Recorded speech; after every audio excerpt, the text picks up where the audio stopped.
Cristiano e eu vou falar sobre atos de comunicação processual, bem como preconiza no Código de Processo Civil. Esses atos processuais eles são essenciais para o andamento do processo, garantindo que todas as partes sejam devidamente informadas nos atos. Esses atos incluem citação, intimação, notificação, cada um, obviamente, com as suas características específicas. A citação, por exemplo, é um ato pelo qual o réu ele é convocado para integrar o processo.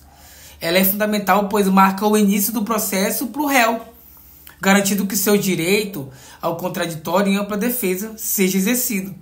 Existem várias formas de citação, e o CPC ele estabelece uma ordem preferencial entre elas. E a primeira ordem, né, está aqui em critério de ordem, a citação pelos correios. É uma forma preferencial de citação, exceto aquelas previstas no artigo 247, que vestem como ações do Estado ou quando o réu foi incapaz. Por exemplo, um réu em uma ação de cobrança recebe uma carta com aviso de recebimento, AR, que tem que notificar que recebeu, contendo a citação para responder à ação. E como fica, Rafael, as custas nesse caso? Nesse caso, existe uma taxa postal que deve ser pago a priori, no primeiro momento, pelo autor, né? Já que vai ser o autor que está pedindo, né? Quem pede é que paga neste caso. E o efeito, se o réu recusar o recebimento da citação, o carteiro deve certificar essa recusa e o ato considerado como realizado. O segundo critério, segunda ordem, é citação por oficial de justiça, segundo o artigo 252. Ela é usada para quando a citação dos correios ela é inviável, como em casos de difícil localização do réu. Exemplo prático. Um oficial de justiça se dirige à residência do réu para entregar a citação pessoalmente. As custas, o autor ele deve arcar com as custas relacionadas ao deslocamento do oficial de justiça, que ela pode variar de acordo com o tribunal, de acordo com as vezes que já foram feitas essas tentativas. Então, esse valor ele deve variar. E essas custas elas são impressas no site do Tribunal de Justiça Estadual ou Federal, né, se for o caso. Se o réu recusar a receber ou assinar a citação, o oficial de justiça ele certifica a recusa e a citação também ela é considerada válida. E também tem uma outra opção, que é a citação, que é a terceira em ordem de preferência, que é a citação por edital, segundo estabelece o artigo 256 do CPC. Ela é utilizada quando, Rafael? Quando o réu está em lugar incerto ou ignorado, após esgotados os meios anteriores que eu falei para a sua localização. Por exemplo, o juiz ordena a publicação de um edital em um jornal de grande circulação, convocando o réu a responder à ação.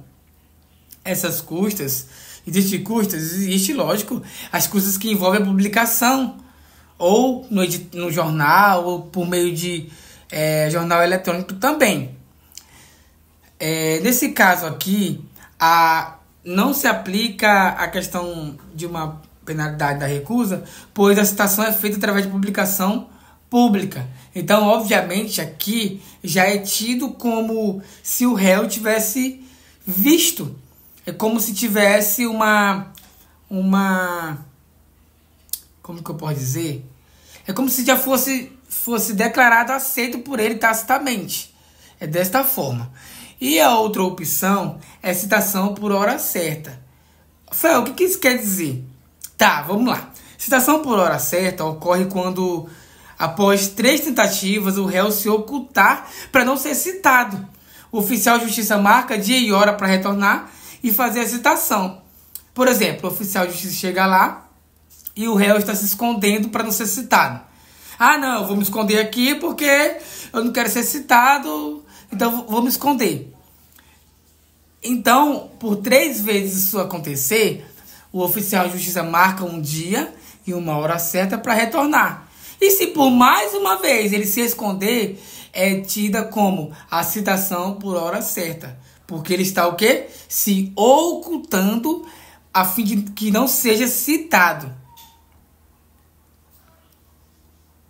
Então, o oficial vai à residência do réu, em horário previamente anunciado, como eu disse. E na ausência, ele cita por presença de uma testemunha. Chama o vizinho: ô vizinho, chega aqui. Assina aqui como testemunha de que eu estou vindo aqui e ele está se escondendo. E aí vai ser dado como citado. E obviamente que existe aí umas custas que devem ser pago nesse primeiro momento, como eu disse, devendo ser pago pelo autor. Então, e se o réu ele continua se ocultando, a citação é considerada válida por meio de o oficial ele certifica que ele foi lá e que o réu está se ocultando e pega uma testemunha, no caso hipotético, um vizinho.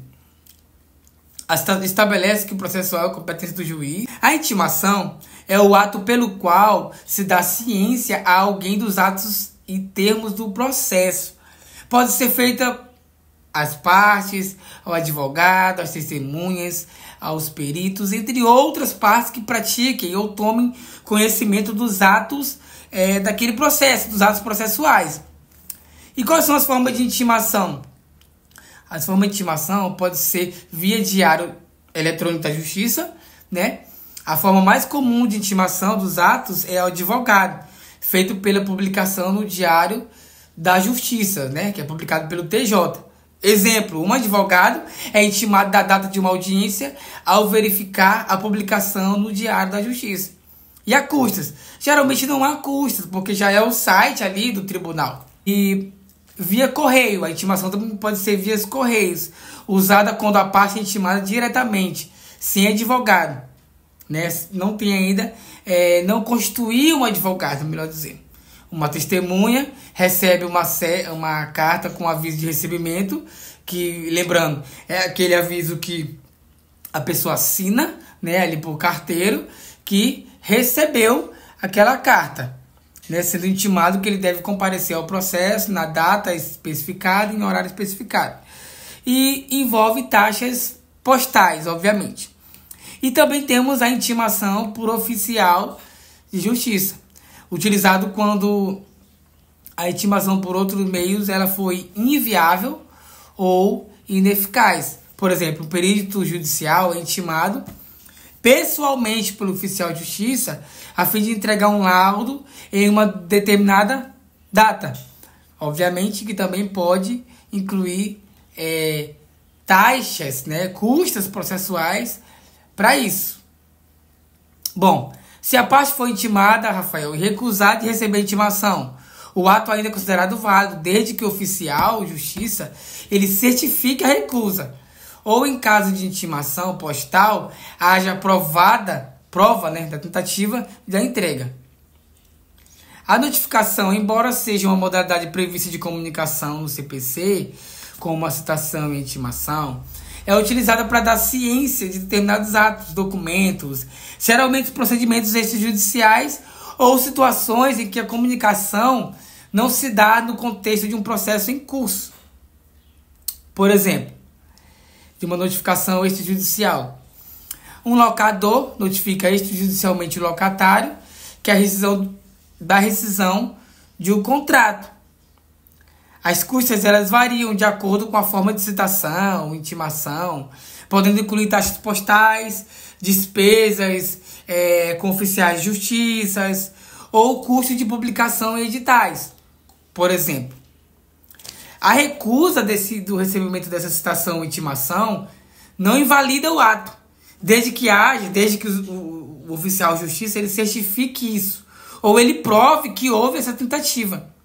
Em todas essas formas de comunicação, atos processuais, o objetivo é garantir o quê? O princípio do contraditório e da ampla defesa, garantindo que todas as partes envolvidas elas sejam devidamente informadas e possam participar do processo judicial de maneira efetiva e assim garantir o princípio do contraditório e da ampla defesa, bem como preconiza a Constituição Federal de 1988.